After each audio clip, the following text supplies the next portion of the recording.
So we were already seeing this bottleneck in our courts, and then it just really exploded because there weren't enough service providers. There wasn't enough digital infrastructure to support all of the disputes that were happening. And our courts continue to be in crisis as a result of that. And so it was really the opportunity to say, how can we respond to this? There's more here. And so we started to stop thinking about FourthParty as just the solution for this small group of individuals who, wanted to grow a business, and started to think about it as a way for courts to think more broadly about how they served their constituents. And so you started to see this momentum and appetite for more innovation because people didn't have a choice. What is up, Unfound Nation? Dan Kihanya here. Thanks so much for checking out another episode of Founders Unfound. That was Melissa Brogdon, co-founder and CEO of FourthParty, a justice technology company that increases access to mediation services so that people can resolve legal conflicts outside of court. Proud to hail from Oakland, Melissa was raised by an incredible role model, her great-grandmother. Despite opportunities to stay local for college at Berkeley, she followed the urging of a mentor and went to Spelman, a premier HBCU in Atlanta. Emerging from undergrad with confidence and curiosity, Melissa was initially a teacher, but ultimately pursued a successful career in the nonprofit sector. But then came the opportunity to work with her partner and husband to build out his law practice. And it was there that Melissa saw firsthand the impact of mediation and the clear needs mediators had. And so FourthParty was born. Melissa has a great story. You'll want to listen in. Our episode is sponsored by Founders Live, a global platform built to inspire, educate, and entertain the modern entrepreneur. Founders Live continues its traditional events that center on 5 startups giving 99-second pitches. And there are now events monthly somewhere in the 90-plus cities that are part of the Founders Live global network. To find out more about Founders Live, be sure to visit founderslive.com or check for a link in the show notes. Before we continue, please make sure to like and subscribe to Founders Unfound. We're available anywhere you get your podcasts, even YouTube. Of course, you can follow us on Twitter, Instagram, or LinkedIn at Founders Unfound. And if you like what you hear, please drop us a review on Apple or at podchaser.com. Now, on with the episode. Stay safe and hope you enjoy.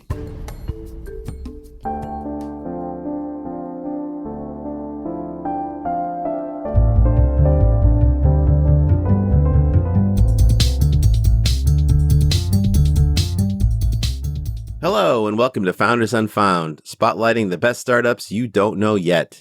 We bring you stories of exceptional founders from underrepresented and underestimated backgrounds. This is the latest episode in our continuing series on founders of African descent. I'm your host, Dan Kihanya. Let's get on it. Today, we have Melissa Brogdon, co-founder and CEO of FourthParty, a justice technology company that increases access to mediation services so that people can resolve legal conflicts outside of the court. Welcome to the show, Melissa. We're super excited to have you on. Thanks for making the time. Thank you so much, Dan. It's wonderful to be here. I really appreciate the opportunity to share more. Terrific. So I gave a brief introduction to the company, but maybe you could tell us exactly what is FourthParty trying to solve?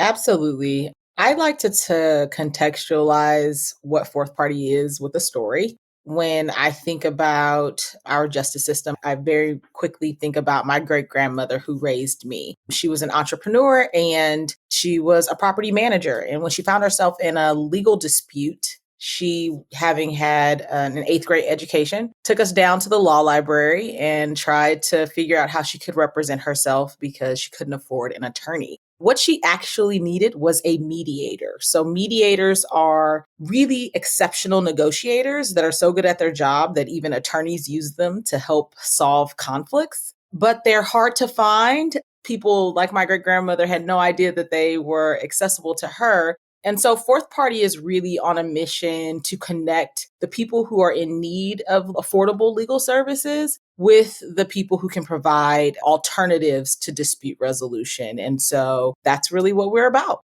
I love it. And it's such a important aspect in one of these industries that has these leaps in transformation. It's, probably less so of the continuous what's next, but they have these big leaps that really transform it. And you're a part of that story. But before we talk more about FourthParty, why don't we dig into a little bit about you? I mean, you just gave the perfect tee up with the idea or the nod to your great grandmother helping raise you. Tell us more about where you grew up and tell us more about that story. That sounds really fascinating. So I am a proud Oakland, California native. I grew up in Oakland.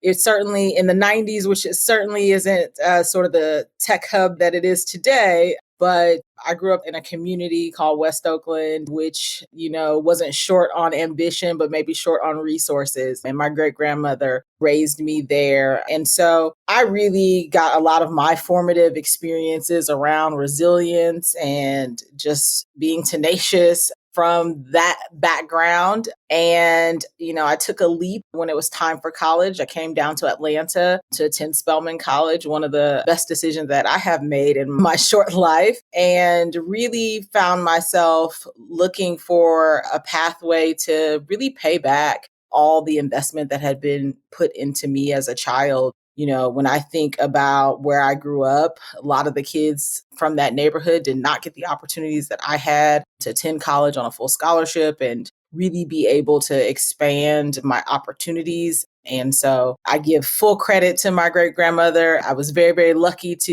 even though it was an intergenerational household, I was very lucky to have a retired parent who could be really engaged in my educational journey and invest in that. So came to Spelman, pursued. Well, hang on. We're not ready for Spelman yet. We still want to hear more about this story with your great grandmother. So was she born in the 20th century? She was born in 1928. Wow. 1928, actually and I'd love the opportunity to share this story, so thank you for making me dig a little bit further, in a small town called Montrose, Arkansas. And she came to California in her early 20s and really started our sort of family lineage there and, raised 4 generations of her family. I feel very lucky to have been the last of her great-grands that had that opportunity to grow under her. She was an incredible woman. Hard based on the experience that she's had as, on a sharecropper's farm, being a child who picked cotton. I feel really, really lucky to have just grown under her. And I absolutely credit her with my just work ethic, grit, and, can get it done attitude for sure. What an amazing person. And it recalls for me, I'm kind of a history person. And when you think about a story like yours, people always want to talk about things being in the past and that was so long ago, and so you grew up with somebody who experienced life as an African American that was very, very different than what we experience today. And that's a part of your story. It's not this ancient history, right? That's like 15 generations ago. So thank you for sharing that. I'm curious, when you were growing up, did having somebody like that in your life, did that feel like this is just my life? Or did you recognize, yeah, my friends, my classmates, the people in our neighborhood, they don't have the same thing that I do. They don't have this. Yeah, I hated it. My grandmother was a strict disciplinarian. She was like, don't go off of this porch. And so I really felt like, oh man, I've got this person who's like always on my back and on my butt, and I can't quite run the streets like I had hoped, wanted to. It's kind of saw my peers doing. And, only age has helped me to understand how much that set me on a different path. But at that time, I was like, do we have to eat greens and cornbread again? Like, I just was like, I want McDonald's, right? And now it's so interesting because, when I think about how much energy I put into work, I've had to really think about how I can be creative. And cooking is one of those things that I did all the time with my great grandmother, and now is a real creative outlet for me. Yes, it's a part of, me maintaining my home and caring for my family, but it's a beautiful tradition that I get to pull on now. And there were certainly times when I wanted to use the quick chopper and I had to do it by hand. And now that tradition is something that I really treasure. I take the long route now because it really gives me that opportunity to feel connected to her and truly connected to her lineage, to the women who taught her those traditions. So no, as a child, I thought it was terrible. But now as an adult, it is one of my treasured memories, and I really appreciate the opportunity to bring her into spaces now that I have that chance. That's terrific. And thank you for sharing so much about her. She sounds like somebody that I wish I could have met. Yeah. So tell us more. Like, we started to talk about Spelman. Well, how did that come on your radar? Did you have a sense of what you wanted to do? Or is it more like, this is the environment I want to be in? Or how did Spelman end up being part of your journey? Again, I talked about my great grandmother not being able to finish school on her primary journey. But one of the things that was super important to her was making sure that I was connected with lots of women who had other paths and experiences. And, on Saturdays, I'd have a woman I didn't know come pick me up, and I just spend the day with her. And I got the opportunity to go take your daughter to work day. And I always had a lot of exposure to really accomplished women who were giving me the opportunity to think broadly about what my future could look like. But I think I still had some limitations. I still thought, you can be a doctor, a lawyer, a firefighter. Like, I didn't have a real perspective on the kind of breadth of careers that I could follow. So I decided I picked doctor because it sounded good. And so, and I had a mentor at the time who had attended Spelman, and I had totally planned to stay local for school. I had been accepted to UC Berkeley. That was the plan. It was a great accomplishment. And she encouraged me to think about Spelman. And so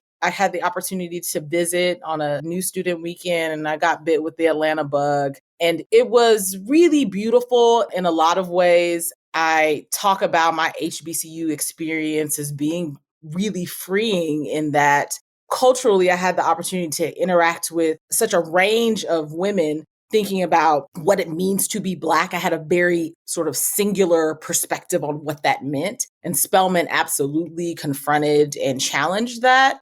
But it was also really freeing because it was the first environment I had ever been in where everyone looked like me or some version of me. And I could kind of have a confirmation and the opportunity to investigate more about my identity outside of my race. So in a lot of ways, if something bad happened, it wasn't because I was Black, right? There may have been some other factor. And being at an HBCU gave me the opportunity to explore that. And I think that that's an experience that I haven't had since those 4 years on campus. But having the experience that I had education-wise from a primary perspective, I was used to being first and being on top and being number one. And I got to Spelman and everybody was number one. Everyone had been an All-American. Everyone had been valedictorian. And so it was really scary for me. And I really struggled initially to find my way. And I think that that's something that, it took me a long time to then try to find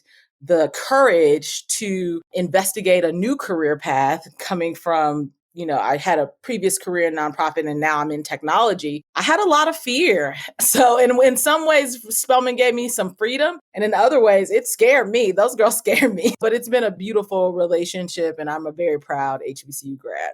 That's awesome. It is truly a special place. My own daughter actually considered it.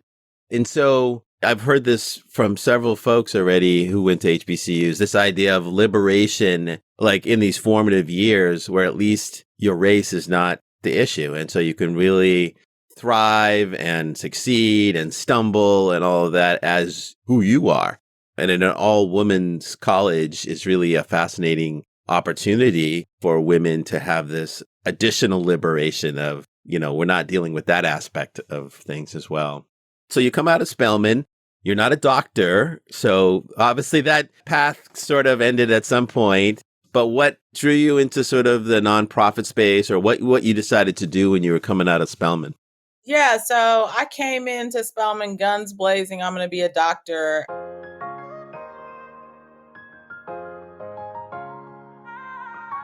I went to the first week of Bio 111 and was like, no way.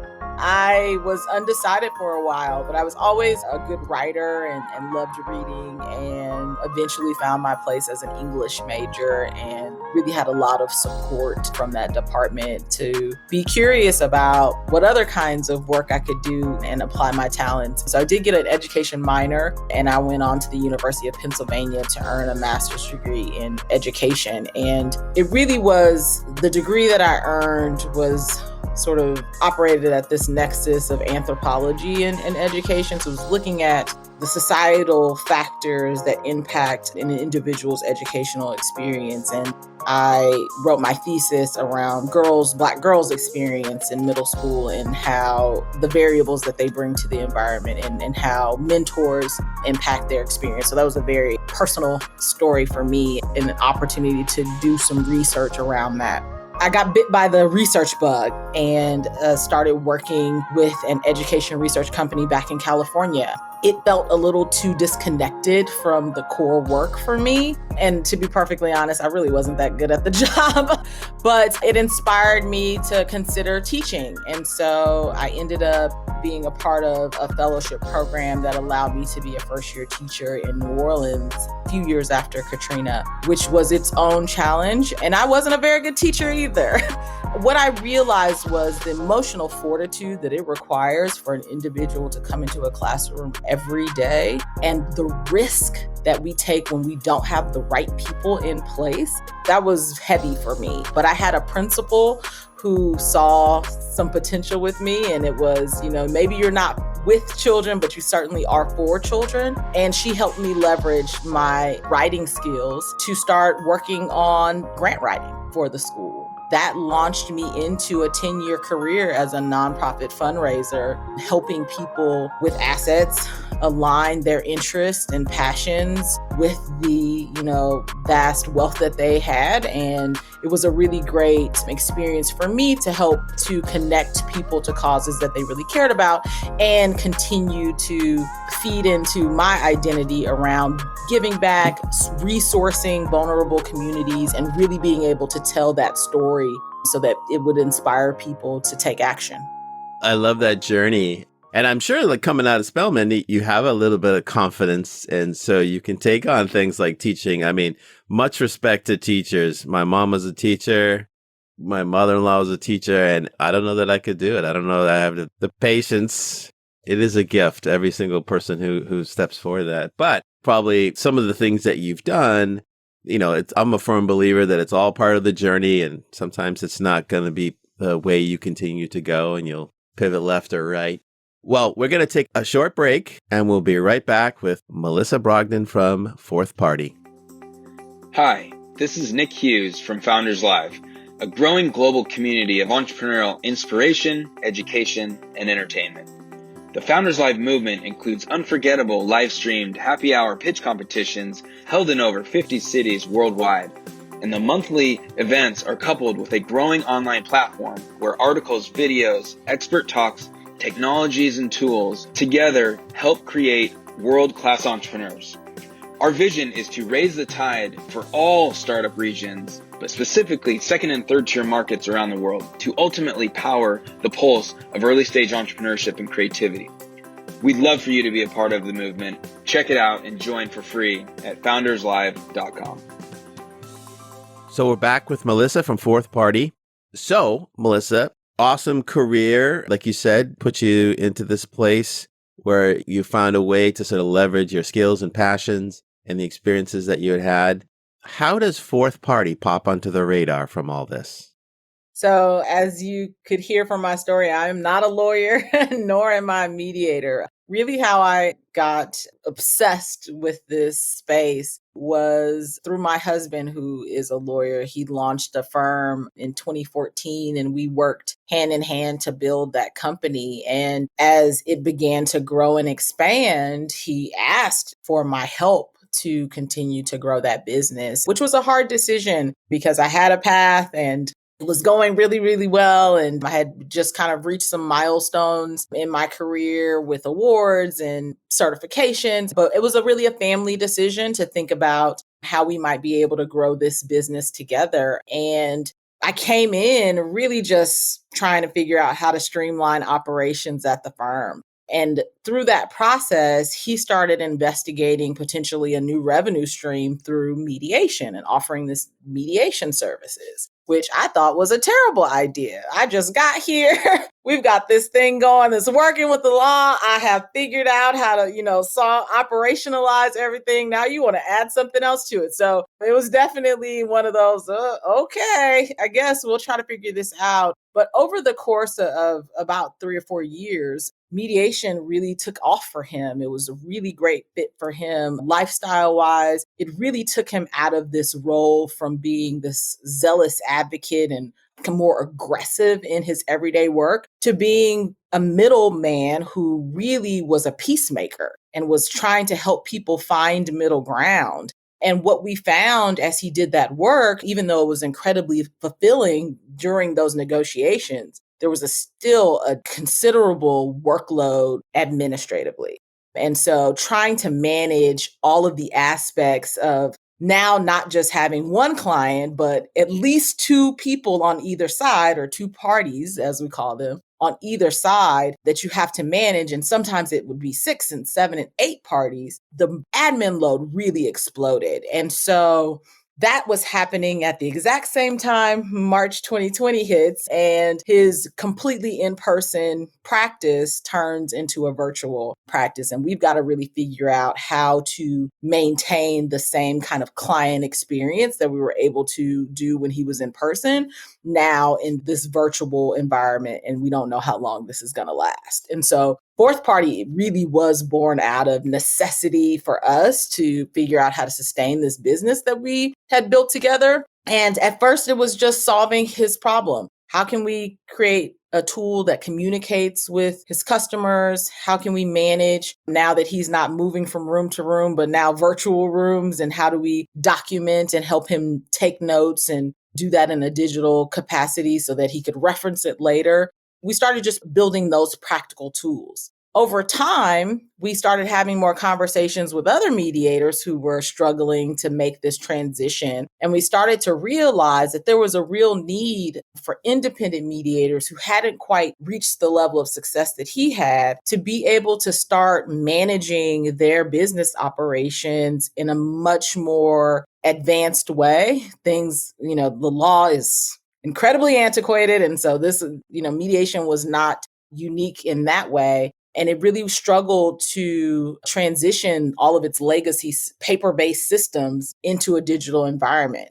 And so we started having those conversations with mediators. And I just got really curious about the fact that, I told the story about my great grandmother and her struggles trying to represent herself, that more people didn't even know that mediation existed. This was my first time. I'm 33 years old at this point, and this is my first time really hearing about this concept. Of course, my nonprofit hat saw that there had to mean that there was a disparity out there for people and a gap between the people who needed the services and the people who could provide the services. And I just went into research mode and started really looking into why there weren't more young people, young Black people like my husband, Gino, doing this work. What were the challenges? Why didn't more people opt for mediation?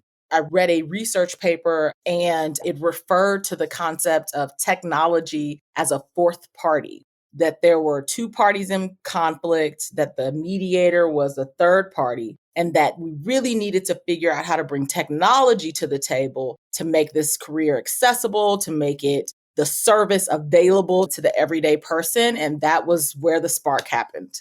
That's cool. That makes a ton of sense. And it's really interesting to me because you honed in on something early in the discussion about mediation and how that's the role of a peacemaker. When I think of a lawyer, it's kind of a zero-sum game. We win or they win. There's only one way to win. Right? Whereas from just an approach and an emotional aspect of the job, it must feel so different. Totally different philosophy. So that was a big decision for you to go from, the track you were on and say, hey, we're going to build this firm. Do you recall the time when FourthParty had its own sort of liftoff velocity where you said, we've done this for ourselves. We have a bunch of people interested in this. There's a business here. We need to go and build this. Do you recall the moment when you said, let's go build this company separate from the firm? I think that it really came several months into the pandemic.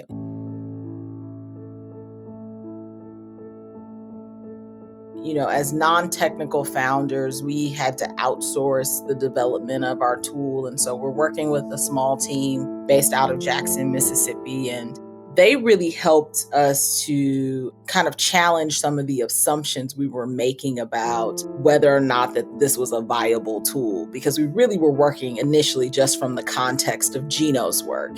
And so as we started to develop features and they were challenging us, why that feature, why that tool, it really helped us to have to, one, take a step back, but also do customer discovery and start talking to people about what they really needed.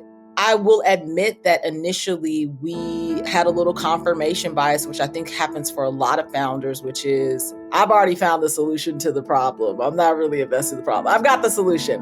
And so we spent several months just building towards the solution and asking the wrong questions, asking those questions that just confirm what you already wanted kind of thing. So what really struck us was when more research started to come out about the courts and the unprecedented case backlog that the pandemic had exacerbated. So we were already seeing this bottleneck in our courts, and then it just really exploded because there weren't enough service providers, there wasn't enough digital infrastructure to support all of the disputes that were happening, and our courts are continue to be in crisis as a result of that. And so it was really the opportunity to say, how can we respond to this, that there's more here? And so we started to stop thinking about FourthParty as just the solution for this small group of individuals who, wanted to grow a business, and started to think about it as a way for courts to think more broadly about how they served their constituents. And so you started to see this momentum and appetite for more innovation because people didn't have a choice.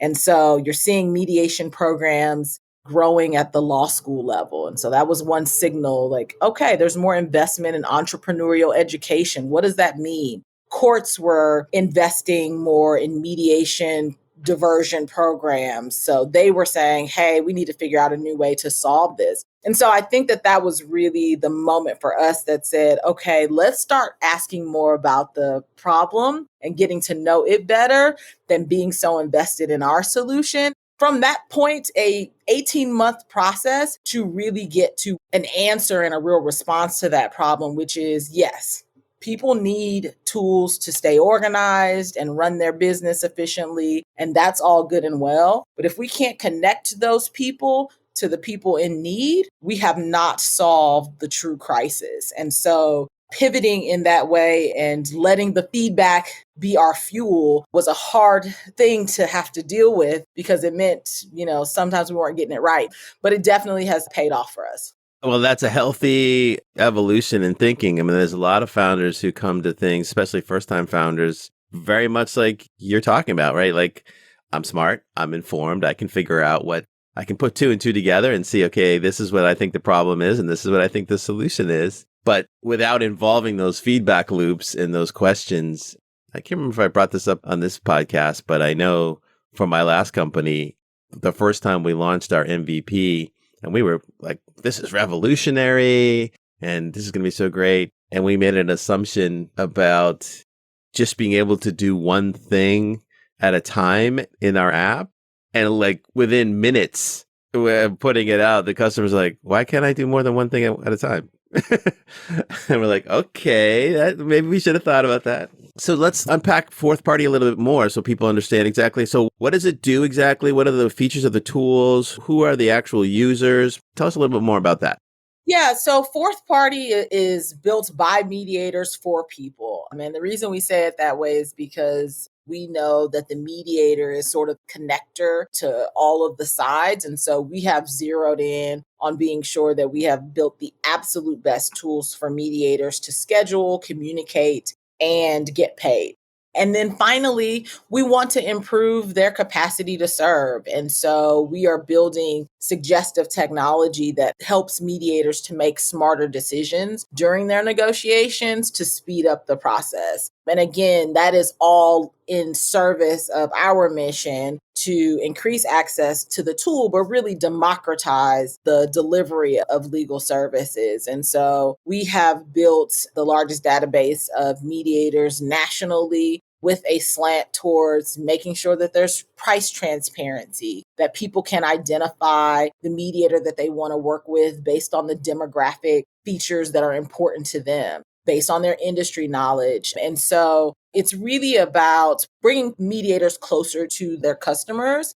And when we think about our identity as a company, we really are invested in pleasing our customer's customer, because we know that that means that we will always have that momentum to bring in new business to us. So at our core, we are a B2B SaaS company. We provide the most holistic digital infrastructure for mediators to manage their businesses online. We sort of build a moat around ourselves in terms of a competitive advantage by making sure that we are helping mediators to actually do their job better through that suggestive technology. And how do you think about the market? Do you think, is there like a certain number of mediators out there in the world? Or is there an amount of engagements or negotiations? Or like, how do you think about the market? Dispute resolution is the second oldest career next to sales. So we are not sort of doing something or investing in a space that's new. It's just so common that people almost don't notice it. And it's been buried in legal bloat, and our system has made it difficult for people to access it. But it is certainly not a new service. And so mediation is incredibly common across the globe. Actually see more mediations happening in lower developed countries who have smaller justice systems, less access to judges, and they've been investing in mediation for a very long time. In the context of the United States, we are incredibly litigious. Over 40 million lawsuits are filed every year in the United States. And it is estimated that about 80% of those go through the alternative dispute resolution process. So they may never, ever go to a court, or they may go through some part of the resolution process in the traditional way that we think about it, but then ultimately be settled. And so when you think about that volume of disputes and how much mediation touches it, there are many mediators who are registered on the statewide level to provide this service. And there are many more mediators doing it independently, uncertified, in a community context, whether it's a court diversion program or just a part of a neighborhood support system. So we're seeing conflict management happening in a lot of contexts. And so we're really about, again, bringing it to the forefront and reminding people, yes, this has traditionally been the alternative, but could it be your first choice as opposed to going through our courts? That's amazing. I didn't realize 80% are resolved through alternative means. It makes sense because the courts would be just swamped. I mean, the courts are still swamped, but it eventually gets back. It goes through a circle and then kind of comes back. Yeah, exactly. So you've tapped into something that's important, and you just described for us the opportunity there. Let's say it's 7.5 years from now. FourthParty is super successful. Dan and Melissa bump into each other. I said, how did it go? And you say, we crushed it. We were successful. What does that mean to you? Like, what's your vision for success for this company? So there's kind of twofold.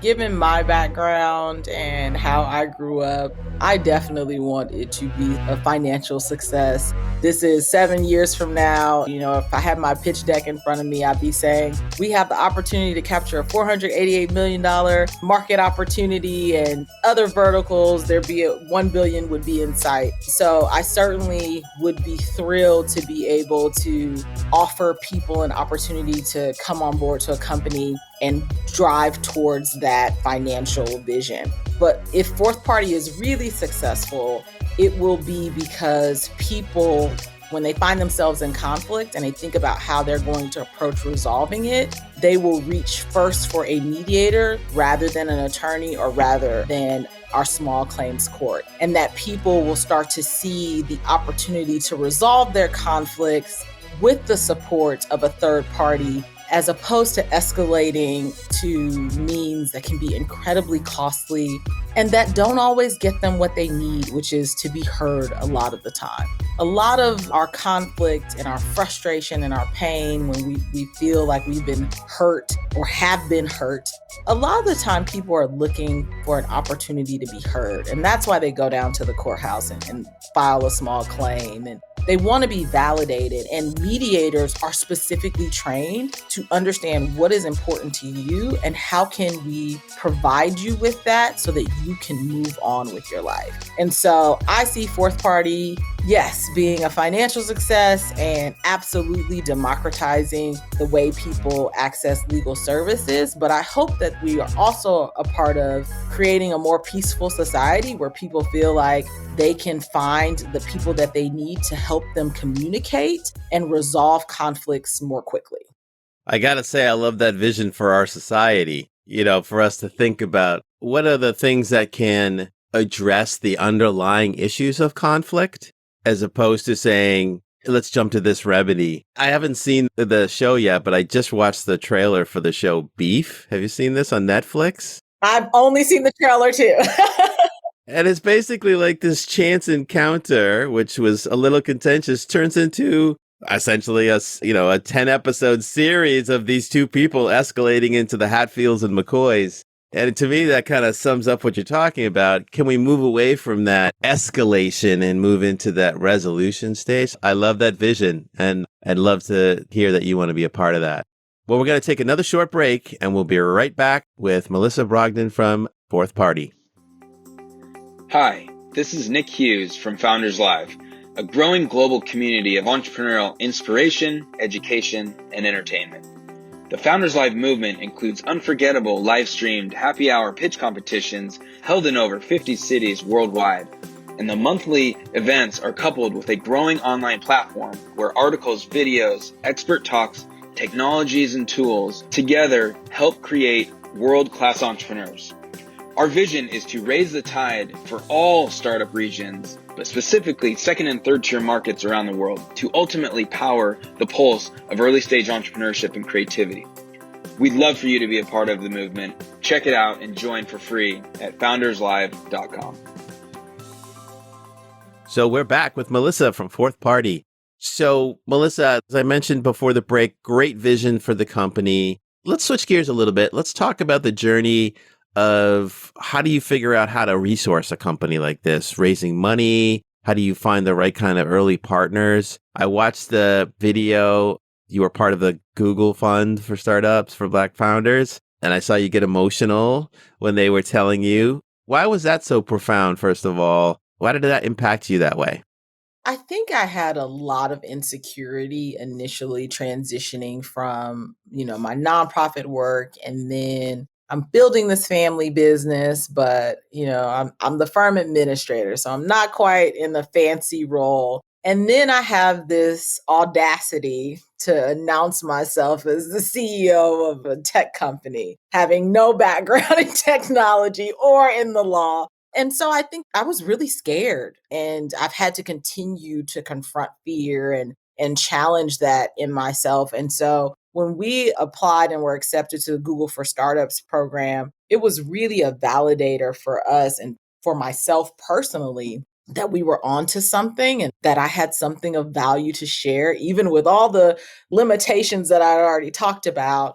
We were really onto something. And so we participated in the Founders Academy program and then applied for the Black Founders Fund, which awarded us $100,000. And the way that they set up the announcement of the award, they set it up as if it was a second interview. So I was so nervous going into this second interview. So, I'm prepping for a week for it, and they get in there and they ask the question about, what would it mean for you to be accepted? And I kind of fumbled over it because I was just really anxious. And then they said, well, we're really glad that was your answer because we've already made the decision, and, you're going to be the recipient of this $100,000. And I was just shocked, but I also was just incredibly grateful I've talked about my great grandmother. At that point, we had been just a year from losing her during the pandemic. And there were some times where I wasn't sure that I had made the right decision. Again, I had this path and it was working. And now I've created all this difficulty in my life. And like, was that the right decision? And to hear an organization as prominent as Google say, yes, keep trying, because that's really what the Black Founders Fund is about. It's about the runway and the opportunity and the investment, the true capital investment to say, keep trying. They don't have the expectation that everybody's going to win, but that encouragement meant so much to me and continues to fuel us, empower us, and it continues to be a validator. When I say we're backed by Google, I mean, people really do listen to us and respond to us. So yeah, those tears were completely genuine, pure shock and real gratitude.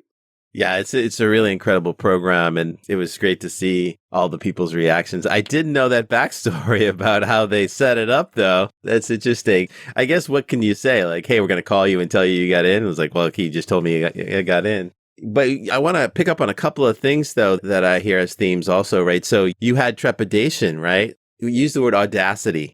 I would challenge somebody from a more advantaged background and a more traditional majority-based background would not look at it as audacity. They would look at it as, I'm as good as anybody else. Yeah, why not me? Right? It often frustrates me when people talk about, well, it's a level playing field and everybody can just rise up by their own bootstraps. If you don't even have the lens to say, yeah, I can look that far, right? And I think you also talked about this when you're talking about going to college or your careers. Like, you didn't even think about other careers, right? Because it's like, it's not even in your consideration set, right? I don't know what else is there. These are the ones that I think are like aspirational and would mean something. So I think it's really interesting for us to acknowledge and honor the fact that, yes, we are moving forward and we're taking those leaps. Those are big leaps for us, right? So I'm curious. I mean, you've been a part of a number of programs. You've won a bunch of stuff and competitions and pitch things and so forth. As a Black woman founder, have there been specific mentors, allies, organizations that were just sort of catalysts for helping you move forward in a way that is not obvious or is not prevalent? Yeah, absolutely. The first person who comes to mind, and it is in connection with Google for Startups, but is Jewel Burke-Solomon, who is the head of the US Google for Startups, but also has a fund called Collab Capital here in Atlanta. And Jewel is several years younger than me, but I have followed her journey and been an admirer of hers and over the years, and seeing someone from a comparable background make that, and not having a technical background, make that decision, that audacious decision. You know, even though I talk about that trepidation, she was absolutely and is among several figures who made it very clear that it was possible. And I think that that was what allowed me to go ahead and say yes and try, because the great opportunity that is set out for us is learning from the experiences of those who have come before us. And some of that is like ancient history, right? But some of it is very real. 2013, 2014, 2020, where, you know, the first 100 Black women to raise over $1 million. Like, those are people who many times we may be able to reach out to on LinkedIn, and who, in my experience, are very responsive and excited to support people, especially Black women, on their next stage of their journey. Now, it doesn't mean that they're always going to say nice things and say that they're going to be challenging, but it's been incredible to be able to access individuals like Jewel who will give you honest feedback and will also say, why not you? And ask that question. And she has a kind of confidence that I really admire and look forward to living into myself. But I think of her, I think of Sonia Ebron with Courtroom 5, who really made me feel really confident that there was space for me in the justice technologies area. She's been on the show? Yes, who spent time with me. So those two. And I'll also mention Goody Nation. So it's led by Joey Womack here in Atlanta. It's a founder network and all about the power of connectivity. And Joey is a really hands-on director who, you know, is invested in resourcing people, in saying, underrepresented founders, making sure that we have equal access to the relationships that are going to catapult us to the next level. Yes, we may be qualified. Yes, we may have a good product. But at the end of the day, if you don't have the relationships to talk to those investors, to the angels, get the coaching that you need to be effective, make warm introductions, you're not likely to really be able to succeed unless you have that significant capital to self-fund. So, and most of us tend to not have that. So those are the folks that come to mind for me. Yeah, both amazing people for sure. Here's a question that I like to ask. How does the world remind you that you're a Black founder, either positively or in a challenging way? The world reminds me that I'm a Black founder in a positive way because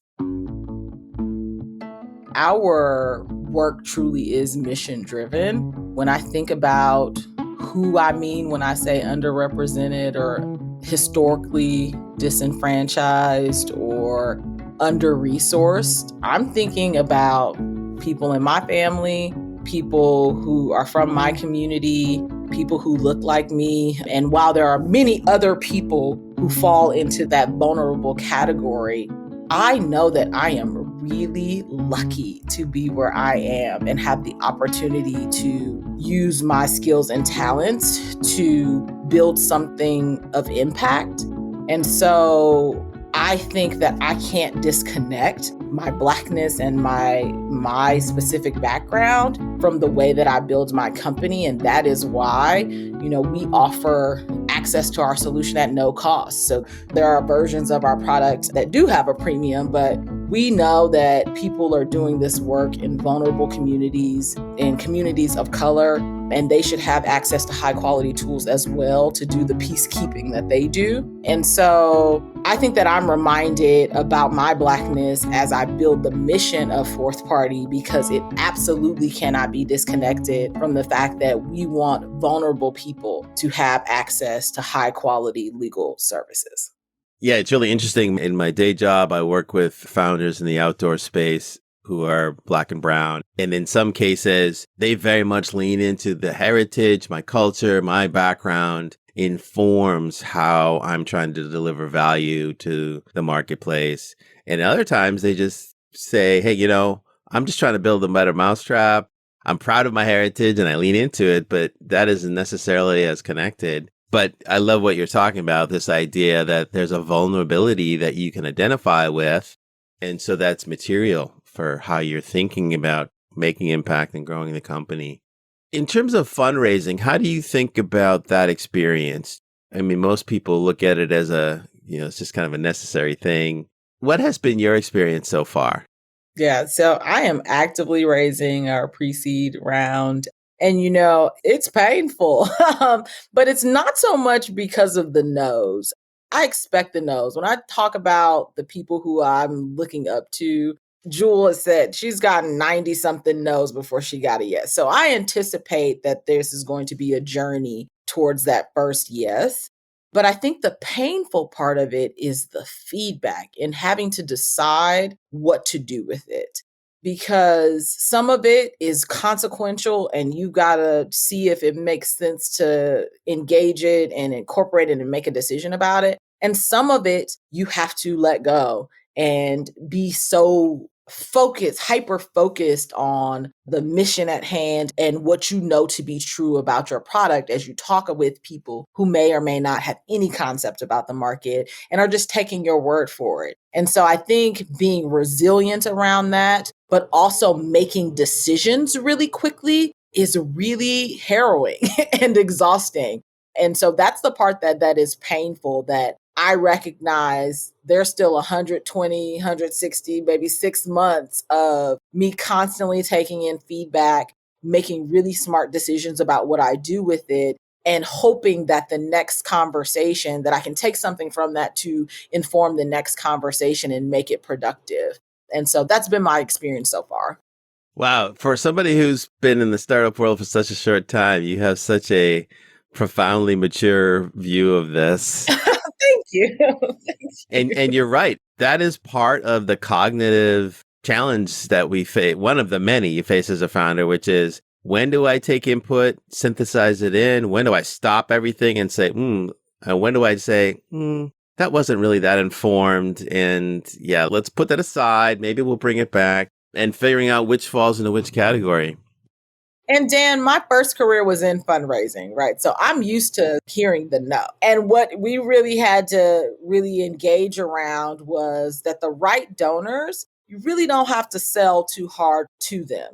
If you're speaking their language and they are the right donor, people donate and they don't really get anything back. It's all the intrinsic benefits, right? And so if you can be effective in storytelling and helping people to feel that alignment to a mission where it's not even transactional, it really has lent itself to being really resilient around that feedback when someone says, I just really don't get it. Or I don't believe the market size. Or, yeah, it sounds like you got a great story, but I just don't think you're a fit. Taking that in, and it hurts sometimes, it hurts every time, but taking that in and recognizing that you're right, the right and investor, it's not a donor in this case, but the right investor gets it, is a mission aligned, is ready to work with you, believes who you are. And we're looking for those people. I had somebody on the show once say, it's like, I don't make believers out of non-believers. I'm looking for believers. So the last question I have is the quintessential, this is a retrospective. If you can go back in time to maybe where you're still building the firm, not quite into the startup world, and you could go talk to that Melissa and say, here's my advice, Melissa, for what you're about to experience. Here's some things to look out for. Here's some things to lean into. What advice would you give her?